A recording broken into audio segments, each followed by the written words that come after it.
All right, we are back with another episode of Second Opinion. I'm Alex from the Deck Doctors team, and today we're going to be taking a trip down memory lane to review a pitch deck from 2009 from a company that you may or may not have heard of that goes by the name of Airbnb. Now, when I first looked at this Airbnb deck from 2009, raising 500K, I wasn't so impressed, but who am I to talk? We all know the outcome of that fundraise. We all know the outcome of very many subsequent fundraises and what is one of the most successful startup stories we have in the last couple decades.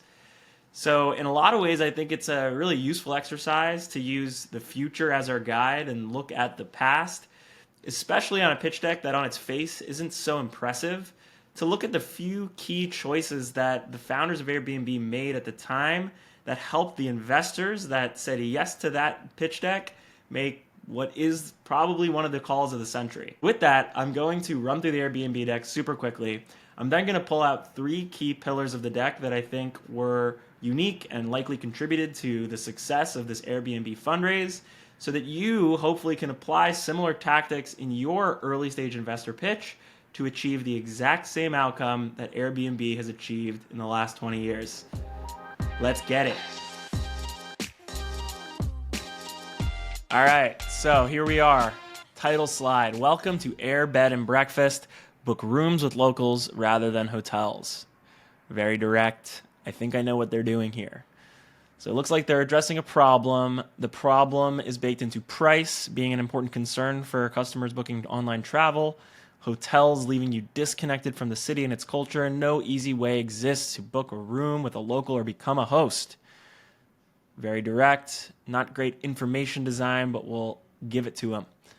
They have a solution, which is a web platform where users can rent out their space to host travelers to save money when traveling, make money when hosting, and share culture with the local connection of their city. They've validated the market with Couchsurfing.com having 660,000 total users and Craigslist.com having 50,000 temporary housing listings per week. Wow, that's a lot. There's a large market size here. I think everyone kind of can get behind that. They have a very clean product UX. You can search by city, review listings, and book it. And you can see the UX was probably very innovative for the time, would not fly today, but it worked at the time. They have a business model of taking commissions on transactions. That scales really nicely. They have a unique adoption strategy going to target by events, which I think actually in retrospect was one of their main ways of hacking growth. I just remember like the Super Bowl many years ago, Airbnb became a huge deal.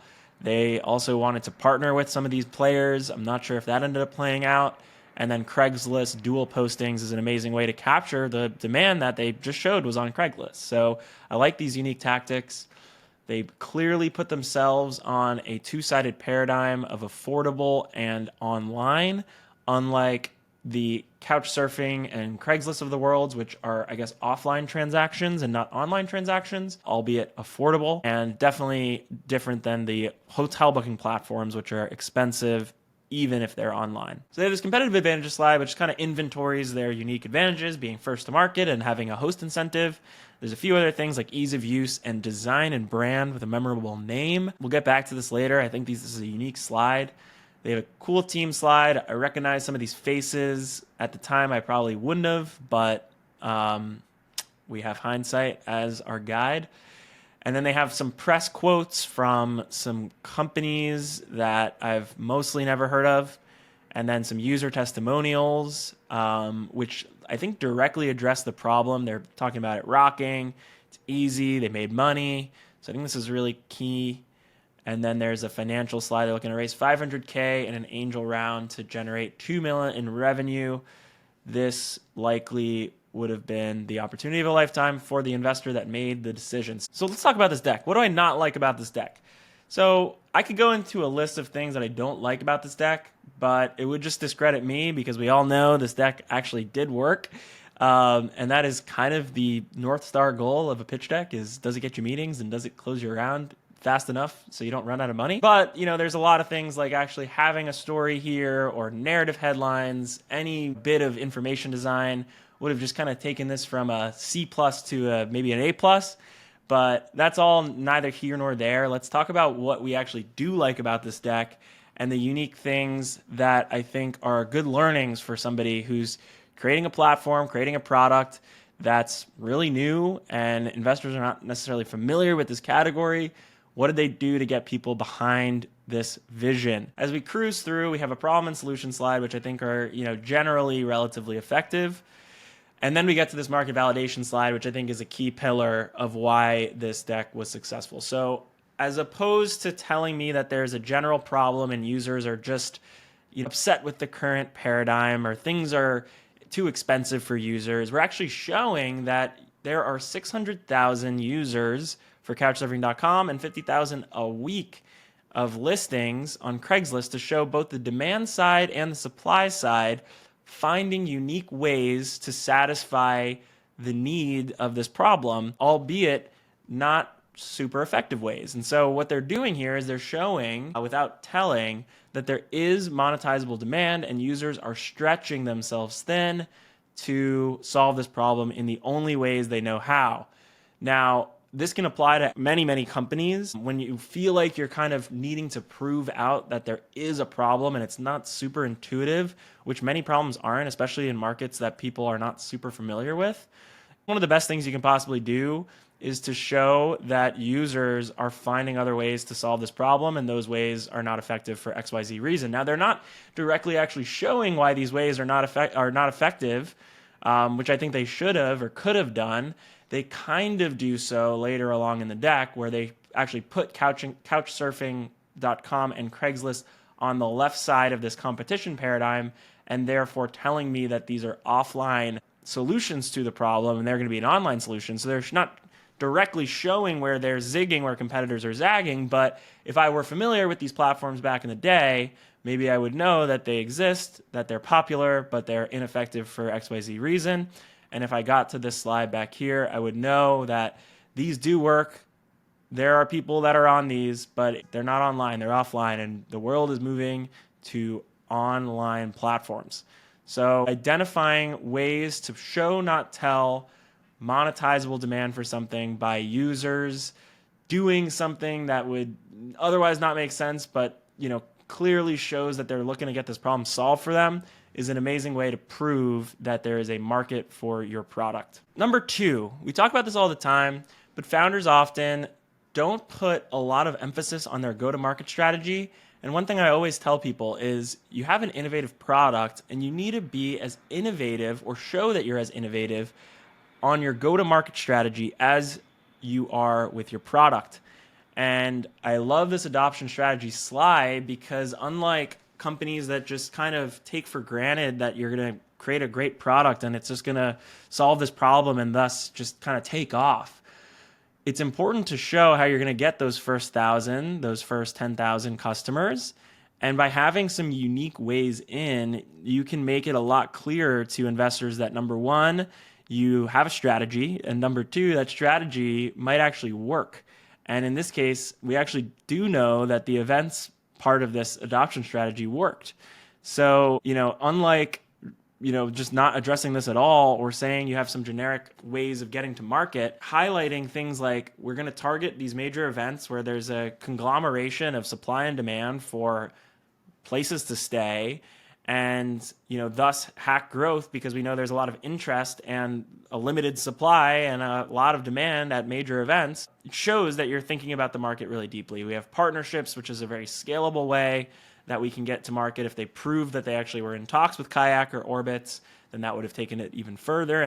So being as innovative as you are with your product and your go-to-market strategy is definitely a good takeaway and something that you can implement today in your pitch deck. So number 3, they look to find unique ways to inject credibility into this deck and highlight traction. So as you guys may have noticed as we were going through this, there were no hockey stick growth charts or major revenue numbers. They're still at the beginning stages of their business, and everyone starts somewhere.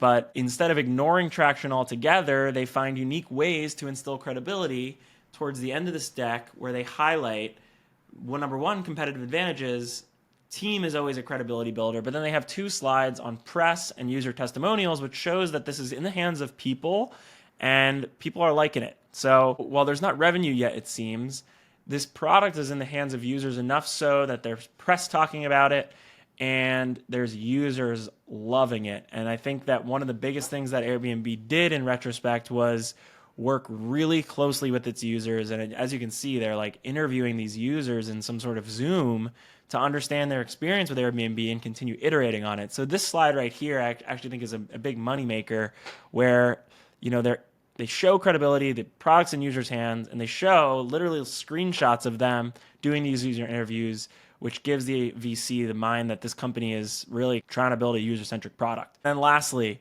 I just wanted to call out one final thing, which I don't really think is a true pitch deck pillar, but a unique insight nonetheless. They have this small little section on the competitive advantages. It's one of 6, and it's called Design and Brand. And they literally highlight that they have a memorable name to gain share of mind.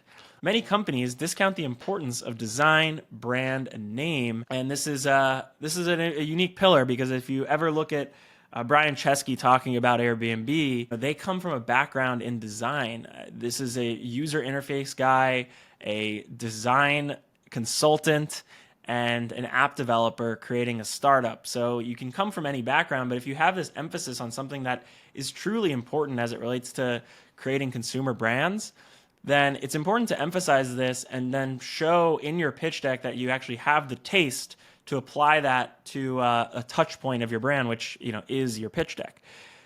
All right, that was really fun. So hopefully you took a couple good tidbits from that review on market validation, on innovative go-to-market strategy, on peppering in credibility at all turns, and really kind of thinking about brand and design when it comes to even the earliest stages of your company, and can apply those to your pitch deck and achieve very similar dynamics and very similar outcomes to those achieved by the Airbnb team.